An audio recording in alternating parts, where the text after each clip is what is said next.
بیوی نے جیسے ہی سنا نا حسین کربلا میں مارے گئے، فوراً اپنے پوتے کو بلایا، 7 برس کے تھے، کہا مجھے فوراً مسجد نبوی لے چل۔ بیوی کی آنکھوں میں موتیا اتر آیا تھا، اس وقت بیوی دیکھ نہیں پاتی تھی، ہاتھ میں عصا لیا، سر پہ برقع لیا، پوتے کے کاندھے پہ ہاتھ رکھا، کہا مجھے مسجد نبوی لے چل۔ ایک مرتبہ مسجد نبوی میں آئی اور آنے کے بعد ایک جملہ کہا بشیر یہ کون سا حسین مارا گیا؟ جیسے سوال کیا نا کون سا حسین مارا گیا، تو بشیر نے پلٹ کے کہا بیوی آپ کو نہیں معلوم، نواسہ رسول حسین مارا گیا، علی کا لال حسین مارا گیا، زہرا کے دل کا چین حسین مارا گیا۔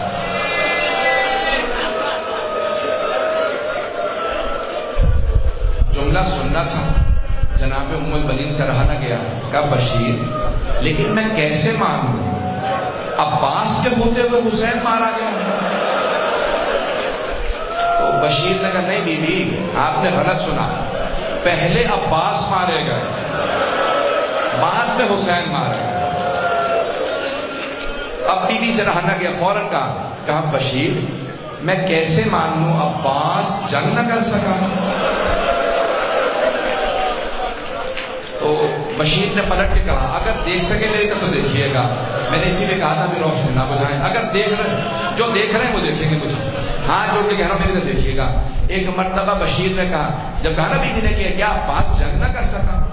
کہا بیوی جب عباس کے سر کے پشت میں گرز لگا نا، لوہے کا گرز تھا، وہ گھوڑے کی سینگ پہ سنبھل نہیں سکا، زمین پہ گر گیا، جیسے کہا نا کہ زمین پہ گر گیا۔ ابھی بھی بیوی نہیں روئی، کہا بشیر تو عباس کو جانتا نہیں ہوگا، میں عباس کی ماں ہوں، عباس شیر تھا، عباس علی کا بیٹا تھا، ممکن ہی نہیں ہے عباس گرز کا مار نہ روک سکے۔ بشیر عباس لوہے کے گرز کو 2 انگلیوں سے پھینکتا تھا، میں نہیں مان سکتی کہ عباس گرز کو نہ روک سکا۔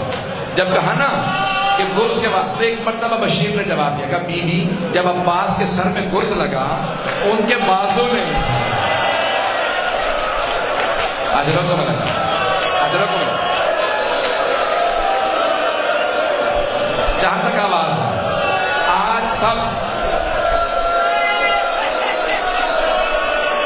سب جب پرسہ دیں گے نا 3 بیویوں کو پرسہ دیجیے گا، پہلی جناب ام البنین ماں کو پرسہ دیجیے گا بیٹے کا، دوسری بیوی جناب زینب کبریٰ، بیوی کو بڑی محبت تھی حضرت عباس، اور تیسری جناب سکینہ بنت۔ اب جملہ میں پیش کر رہا ہوں اگر برداشت کر پائے۔ کیا کہا جناب ام البنین نے؟ ایک مرتبہ جب سنا نا کہ جناب عباس کے بازو نہیں تھے، بیوی کا عصا ہاتھ سے چھوٹ گیا، بیوی زمین پہ بیٹھ گئی، بلند آواز سے روتی جاتی تھی، کہتی جاتی واہ عباسا، واہ مظلومہ، واہ غربتا، بلند آواز سے رو رہی، بیوی چیخیں مار مار کے رونے لگی۔ اب بشیر سے رہا نہ گیا، کہا بیوی کیا بات ہے، آپ سے برداشت نہیں ہوئی بیٹے کی شہادت؟ کہا نہیں بشیر لیکن تو نے میرا کلیجہ چھلنے کر دیا، بشیر میرے سارے بیٹے حسین پہ قربان، مجھے اس بات کا اتنا افسوس نہیں لیکن ایک بات کا بہت افسوس ہے۔ بیوی کس بات نے رلا دیا؟ کہا بشیر جب کوئی شہ سوار گرتا ہے نا وہ ہاتھوں کا سہارا لیتا، بشیر تو کہہ رہا جب میرا بیٹا گرا اس کے بازو نہیں تھے، بشیر میں سوچ یہ رہی تھی جس بات نے مجھے رلایا، جب میرا بیٹا گرا ہوگا اس کا چہرہ پہلے لگا تھا یا اس کا سینہ لگا؟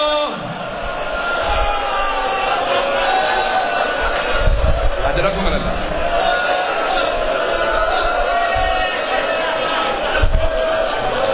میں بھی مسائل پڑھوں گا، کوئی بخل نہ کرے، آج کوئی بخل نہ کرے، آج علم برآمد ہوگا نا تو کہیے گا بی بی ام البنین آپ کے بیٹے کا بڑا صدمہ ہے۔ کیا کیا جناب ام البنین نے؟ آواز دی پوتے کو، کہا ذرا کچھ دیر کے لیے مجھے جنت البقیع لے جائے۔ سنیں گے جیسی بی بی جنت البقیع آئی نا ایک قبر کی پائنتی میں بیٹھ گئی، کہا بی بی میرے عباس کو معاف کر دیجیے، بی بی میرے عباس نے بے وفائی نہیں کی تھی، بی بی پہلے میرا عباس مارا گیا، بعد میں آپ کا حسین مارا گیا، بی بی لیکن آپ کو آپ کے حسین کا پرسہ دینے آئی اور معافی مانگنے آئی ہوں. آپ کی بیٹیوں کا پردہ نہیں بچا کیونکہ میرا عباس نہیں رہا تھا.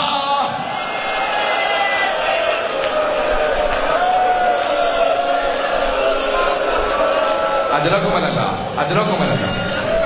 سنیں، میں بھی پڑھوں گا 5 سے 10 منٹ کی زحمت اور اگر برداشت کر پائے. عزیزان گرامی، جناب ام البنین اٹھی، کہا کہ مجھے جناب زینب کے پاس لے چل. پوتے سے کہا مجھے جناب زینب کے پاس لے چل. آئی جناب زینب کے پاس، فوراً آگے کہا کہ بی بی میں آپ کو حسین کا پرسہ دینے آئی.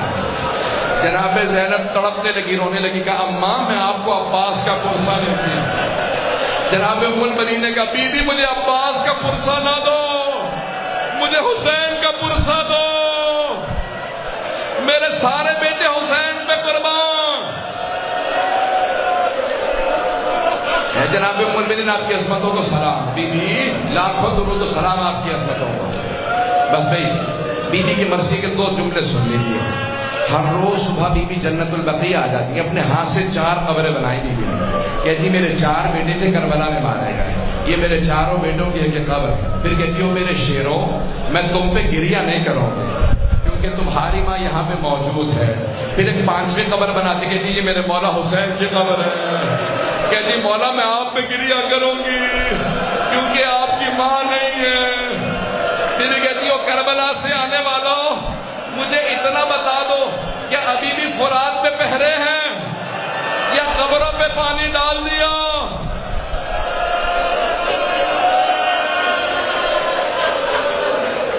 بس بھائی تمام کر رہا ہوں، چند جملے سن لیجیے، چند جملوں کی زحمت. ایک بہت بڑے عالم تھے، کربلا میں مجلس پڑھ رہے تھے.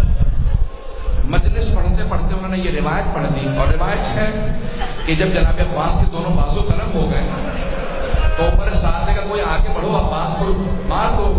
کہا نہیں یہ شیر ہے، ہم میں سے کوئی آگے نہیں جا سکتا. کہا پھر کیسے ماریں گے؟ کہ جتنے تیر انداز ہیں سب کو بلا. کہا جناب عباس ابھی بھی سوار تھے، بازو نہیں تھے، ان سب نے تیر لگائے اور چلانے لگے.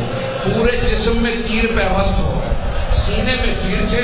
جب تیر لگ رہے تھے، دیکھیے گا جب تیر مار رہے تھے نا تو اچانک وہ روایت پڑھتی کہ ایک تیر جناب عباس کی دہنی آنکھ میں لگ گیا. دہنی آنکھ میں تیر لگ گیا جناب عباس کو.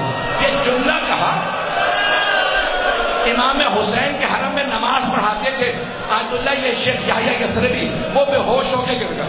جب ہوش میں آئے کہ بلاؤ اس عالم کو، بلاؤ اس ذاکر کو. کہا کیوں روایت پڑھی؟ کہا آگا کتابوں میں ہے، کہا آئندہ نہ پڑھنا، میں تو بے ہوش ہو گیا تھا. اگر کوئی کمزور دل کا ہوگا وہ مر جائے گا، آئندہ نہ پڑھنا یہ روایت. لیکن آیت اللہ یحییٰ یثربی کہتے ہیں میں اٹھا اور حرم حضرت عباس میں گیا کہ مولا مجھے معاف کر دیجیے گا، میں نے آپ کے ذاکر کو مسائل پڑھنے سے منع کر دیا، لیکن مولا مجھے پتہ نہیں روایت مستند ہے یا ضعیف ہے، پتہ نہیں آپ کے تیر لگا تھا نہیں لگا تھا. آیت اللہ یحییٰ یثربی کہتے میں اس رات گھر گیا، میں نے خواب میں حضرت عباس کو دیکھا. کہا شیخ تو نے کیوں روکا میرے ذاکر کو؟ کہا مولا مجھے پتہ نہیں آپ کے تیر لگا تھا نہیں. کہا میرے رونے والوں سے کہنا میری دائیں آنکھ میں تیر لگا تھا.